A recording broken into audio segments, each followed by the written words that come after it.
Welcome everybody to my opening guide.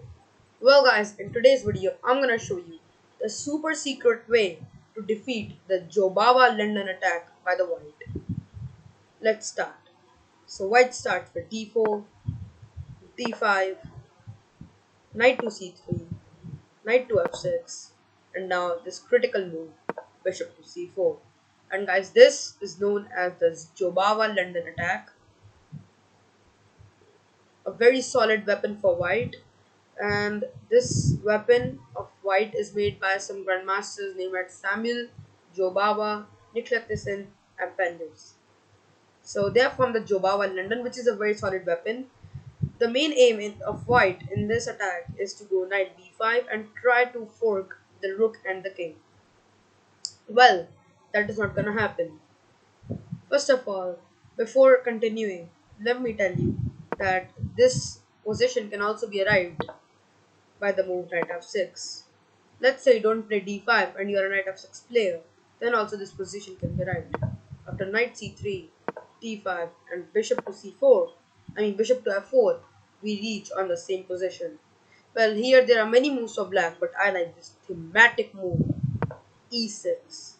And here our main aim is gonna be to play bishop to b4 and try to pin this knight. Well, in this position, white has mainly three moves. First of all, e3 is the move which we are gonna cover in detail because e3 is the best move and the main line for white. The other two sideline moves are a3 and knight to b5. If your opponent plays knight to b5, which has a very dangerous idea to attack c7 and forking and rook, then you don't need to get panic. Here we can simply play the move knight to a6, defending the c7 pawn, and after something like knight to f3, black gets a tempo with the move c6, attacking the b5 knight, and after knight moves, it's black who is completely better.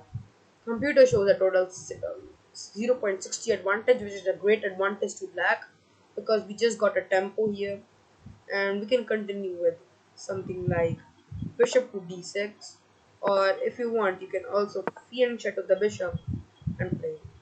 This is a very good position for the black hand.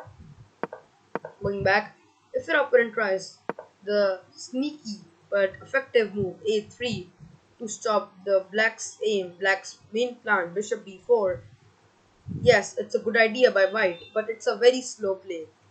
Here we can simply play the move a6, and after something like knight to f3, we can play this thematic move c5. And this is a very good position for black. If white takes, we can simply take it back, and our bishop on c5 is very strong, and also aiming the most weakest pawn in white's camp, which is f2, and this is a better position for black. So this means that knight b5 and a3 are not that good for white. Well, let's go with the main line e3. Here the main line continues with bishop to b4, which is the main plan for black in the Jobava London. And here is the first crucial point of the game. Here our first trap is on the table, guys, and here white has to be very careful.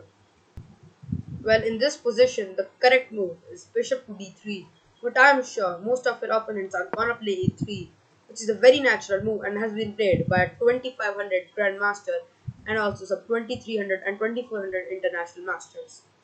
Well, what's the problem in the move a3? Well, you'll get to know. Here we are gonna play bishop takes c3, and after b takes c3, you can see that white has a very bad structure. And now we are gonna continue with the thematic move c5, having a pawn break in the center. c5 is a very good move for black, and here again white has to be very careful. And guys, you would not believe, but our second trick is now on the table, because this is the second crucial point of the game. Here the correct move for white is the move knight to e2, which is a very tough move to find, and even some 26 and 2700 grandmasters couldn't find this move. Well, what's the problem if I just takes the c5 pawn?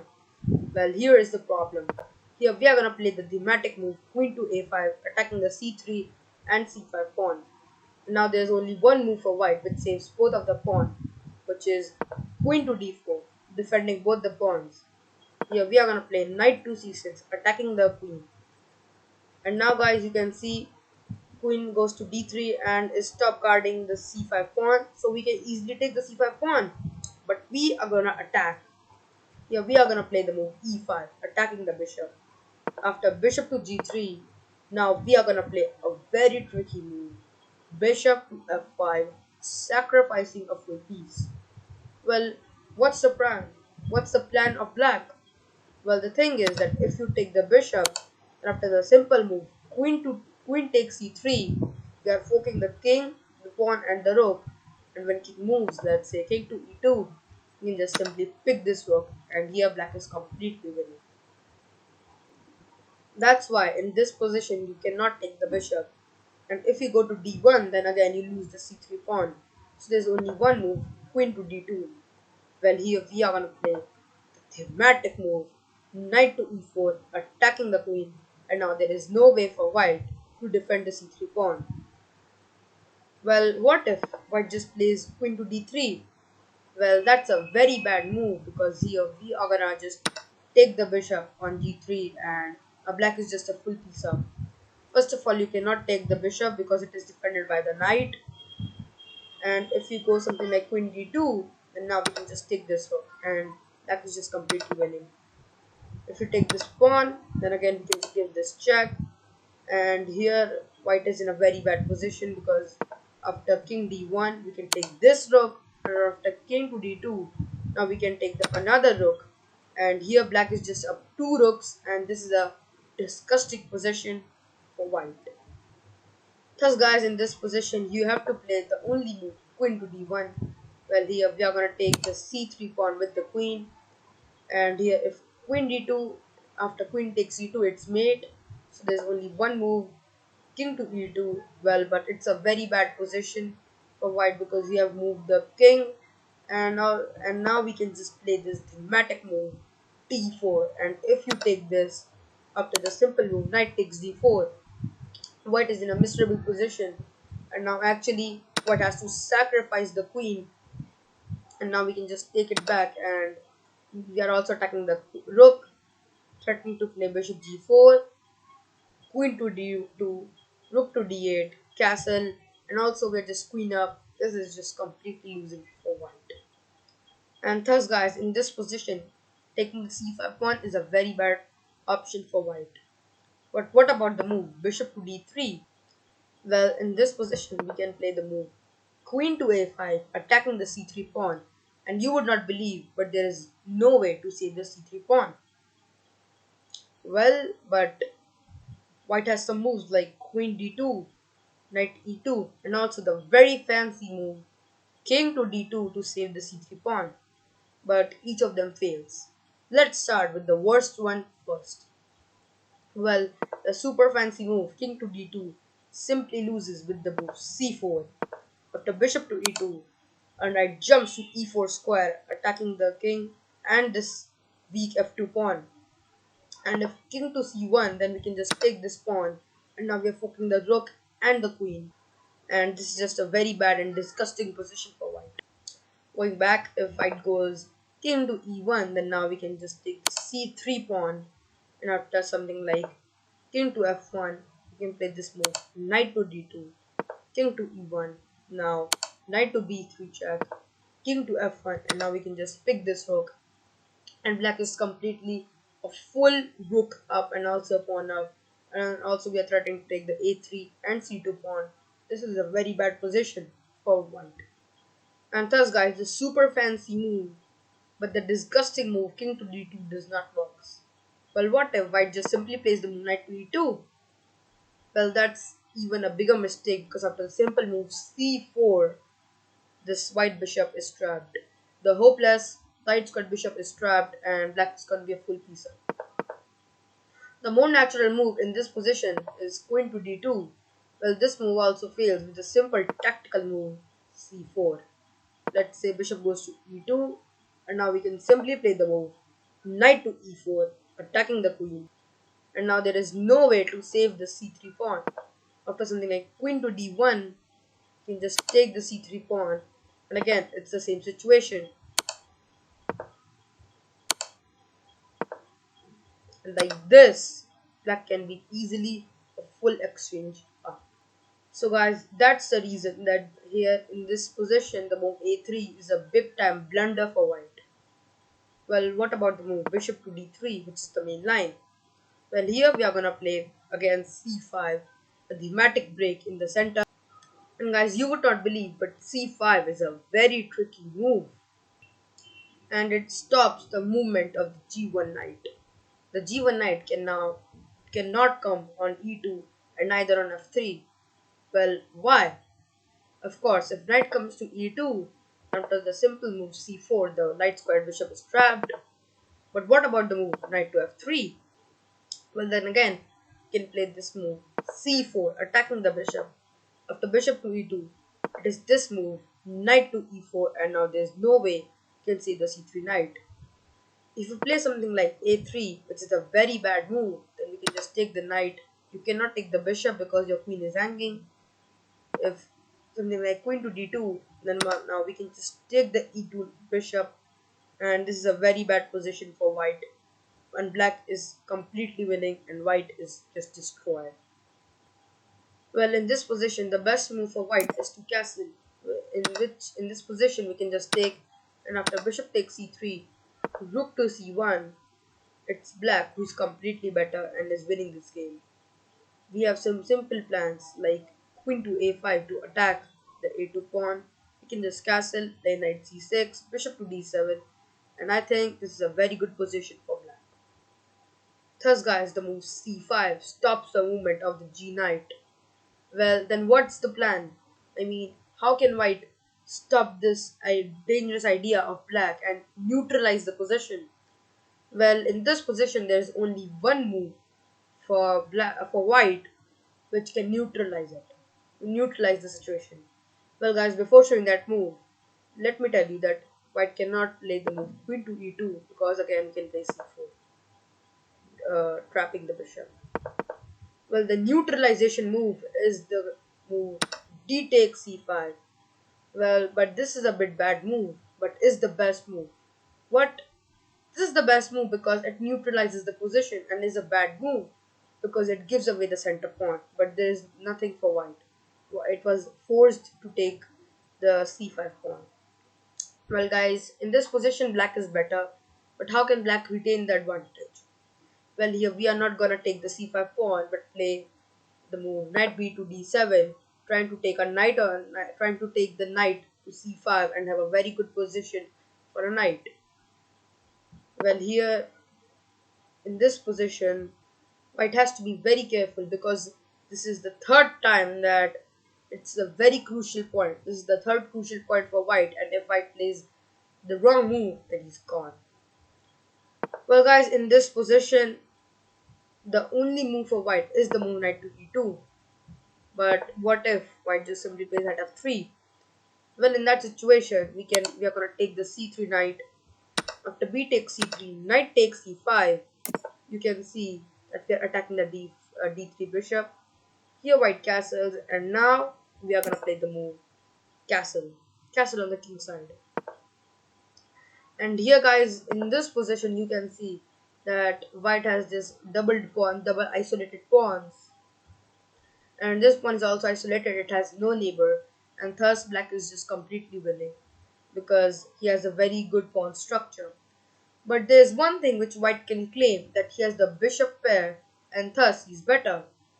Well, that's not the case. Here, guys, white can try to fix the position because he has two doubled pawns, and thus he can try the sneaky but secret move c4. And the point is, if we take, then bishop takes, and now white's position is much better than that position, and white has done some serious progress. Well, no issues. Here we are gonna play the move b6, trying to play bishop to b7. And the point is that after c takes d5, here black has a very good move. Knight takes d5, attacking the c4 bishop. Oh, I mean f4 bishop, sorry, f4 bishop. And here, if black can just take the c4 bishop, then he's very happy.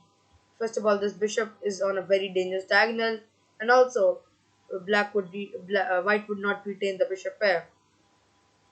And thus white plays move bishop to g3, trying to save his bishop. Well, guys, here in this position, we have this move, knight to c3, a great move by black. And here, let's say queen moves anywhere. Let's say queen to e1. Well, then here we are gonna play this move, knight to e4, attacking the bishop. If bishop takes, then we can just simply take and black retains the bishop pair. But here in this position, white can say that he has one move which saves him, which is the move bishop to h4. Well, guys, bishop to h4 is a big time blunder because here comes the thematic move. Knight takes d3, attacking the queen. And here, if pawn takes, then we can just simply take the d3 pawn, and now black is just completely pawn up. It's a clear pawn up and is completely winning. But what if white goes to this tactical piece-taking jungle? Well, after the falling sequence,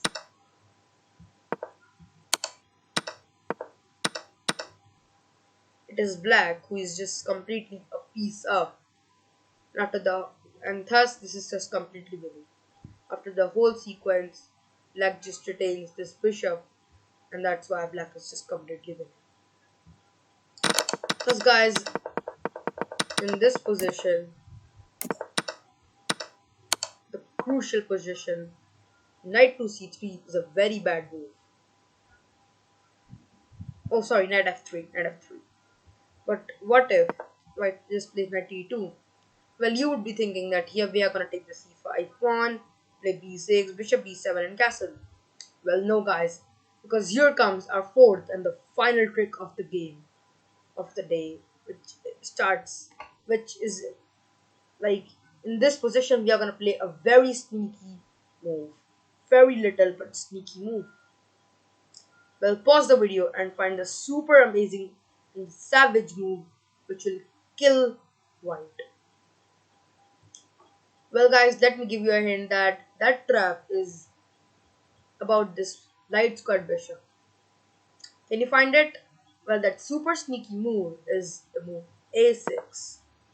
And this move actually stops the castling of white. What? But how? Before showing that, what if white castles? What if white just plays a3? Well, if white plays a3, then we can just take the c5 pawn, and in this position, black is better.